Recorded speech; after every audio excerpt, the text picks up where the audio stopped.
Olá, sejam bem-vindos a mais um Teatralidades, o quarto no caso. Se bem se lembram, a semana passada eu falei aqui que nós íamos estar com um espetáculo no Cine Teatro Garrett. E assim foi. Na sexta-feira, dia 2, e no sábado, dia 3, tivemos no Garrett com o espetáculo A Prudência Morreu de Velha. E já agora, porque acredito que quem está desse lado é nosso amigo e esteja curioso em saber como é que correu, devo-vos dizer que correu bastante bem. O público aderiu bastante bem e, mais importante que tudo, para mim que ando no teatro, foi que o público saiu satisfeito. Porque é para o público que nós trabalhamos, é a pensar no público que nós criamos e só assim faz sentido. Quando o encontro entre o espectador e o espetáculo é um momento feliz para ambas as partes. E foi isso que aconteceu tanto na sexta-feira como no sábado. Hoje eu gostava de partilhar algumas histórias sobre teatro.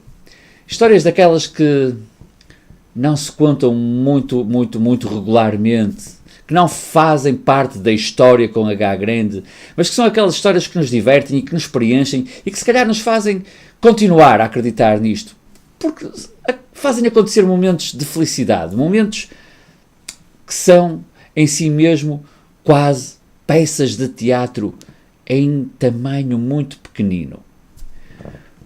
Uma dessas histórias, ou melhor, antes disso, gostava-vos de dizer que essas histórias, umas são verdadeiras, outras são ficcionadas, como é lógico. E depois tem a ver com quem as conta. Uns têm mais jeito para contar as histórias, porque isto, mesmo nós atores, uns têm mais jeito para contar histórias do que outros. Uns têm umas capacidades diferentes dos outros. Eu não sou daqueles que têm muito jeito para contar histórias, confesso. Mas acho que é bom partilhar convosco. Acho que vocês, com toda a certeza, quando forem recontar a história que eu vos contar, vão contá-la muito melhor do que eu. Então, uma história que eu vos queria contar tem a ver com o meu início no teatro. Eu tive, como já vos disse no primeiro episódio, um mestre que se chama Jorge Castro Guedes, que foi alguém que me ensinou imenso sobre teatro, que me formou muito naquilo que é a arte de representar. E ele contava-nos uma história que eu nunca soube se era verdadeira, se era mentira, mas que contava assim. Era um espetáculo onde alguém tinha que entrar em palco e apanhar, surpreender uma esposa adúltera que estava a ler as cartas do amante.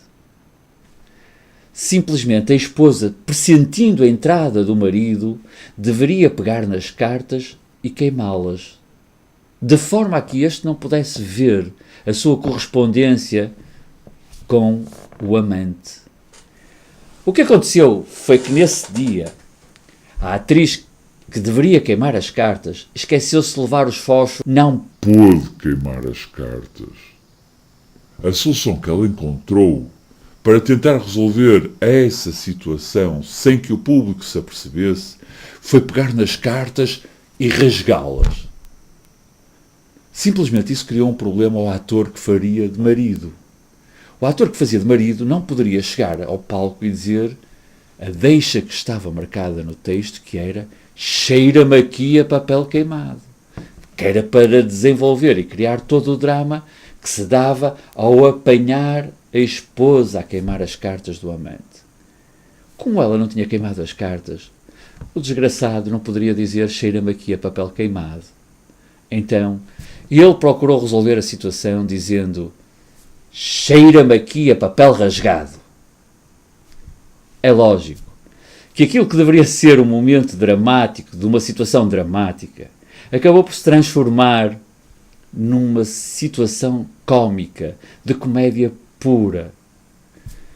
E é assim que se vão criando histórias e que se vão, umas ficcionadas, outras verdadeiras, que vão criando a história pequena, a história não escrita, a história não relatada do teatro. Eu tenho uma história que é verdadeira e que vou partilhar convosco. Eu prometo no futuro contar outras histórias, umas cómicas, outras menos cómicas. Esta que eu tenho para contar não tem nada de cómico. Antes, pelo contrário, é bastante embaraçosa. Mas é uma história que pode explicar como eu próprio me fui formando e transformando enquanto ator.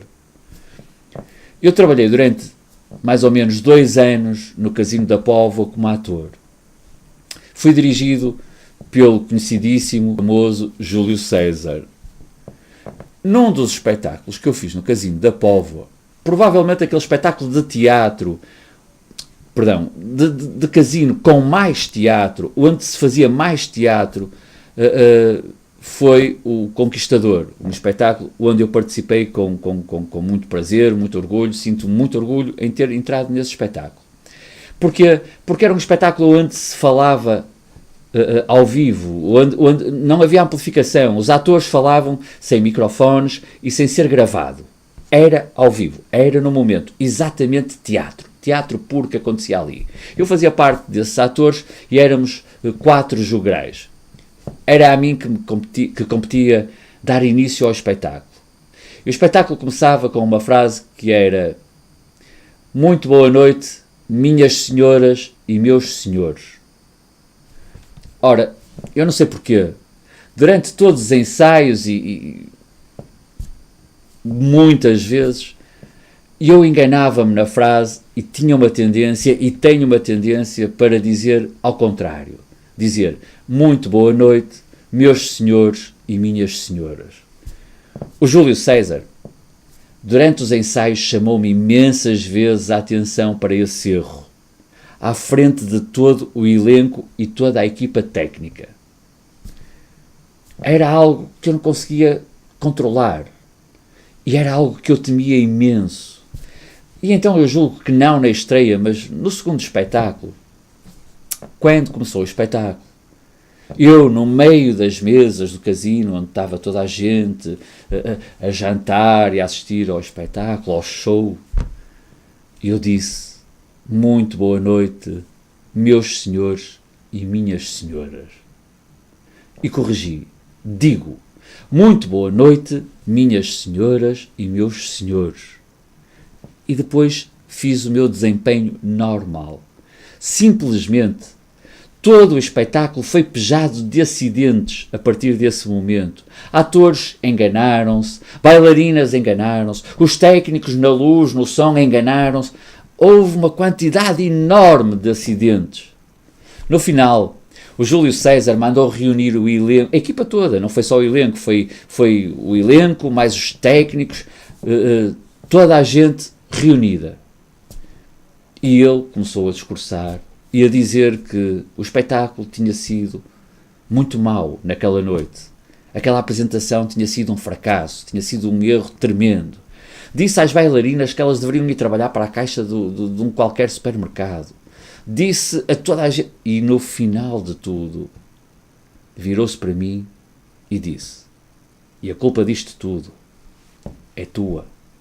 Porque eu, quando te ouvia dizer muito boa noite, meus senhores e minhas senhoras, percebi logo, isto vai correr tudo mal. Na verdade, há aquela expressão, se houvesse ali um buraco, eu enfiava-me naquele buraco. Não foi bem isso que aconteceu comigo. Claro que fiquei constrangido, claro que não me soube bem. Mas a verdade é que eu depois vim para casa, pensei muito no assunto e percebi que se calhar ele tinha razão. Hoje eu acho que ele tinha razão. O que é um facto é que durante todos os ensaios, de todas as vezes que ele me chamou a atenção do meu erro, toda a gente reparou no meu erro. Ora, quando eu entrei e errei, muito facilmente o técnico pensou, o Eduardo Faria errou. E enquanto ele pensou, o Eduardo Faria errou, ele cometeu um erro porque se atrasou a mudar uma luz, porque se atrasou a meter um som. A bailarina, porque o som atrasou, pensou, há aqui qualquer coisa que não está errado. E ela errou nos passos e não conseguiu acertar os passos. E assim é perfeitamente possível que o Júlio César tivesse razão. Quer queiram, quer não, quer acreditem, quer não em mim, esta história é verdadeira e ainda hoje me acompanha. Porque a verdade é essa. No teatro, assim como naquela altura, no show do casino, dependíamos todos muito uns dos outros e o erro de um pode levar muitos outros a errar. É assim que eu encaro o teatro e foi assim que essa história me influenciou até hoje enquanto ator. Obrigado por estarem aí connosco. Espero poder contar de novo convosco para a semana e eu prometo encontrar outras histórias mais cómicas para poder partilhar convosco. Até lá, bem-ajam, voltem sempre.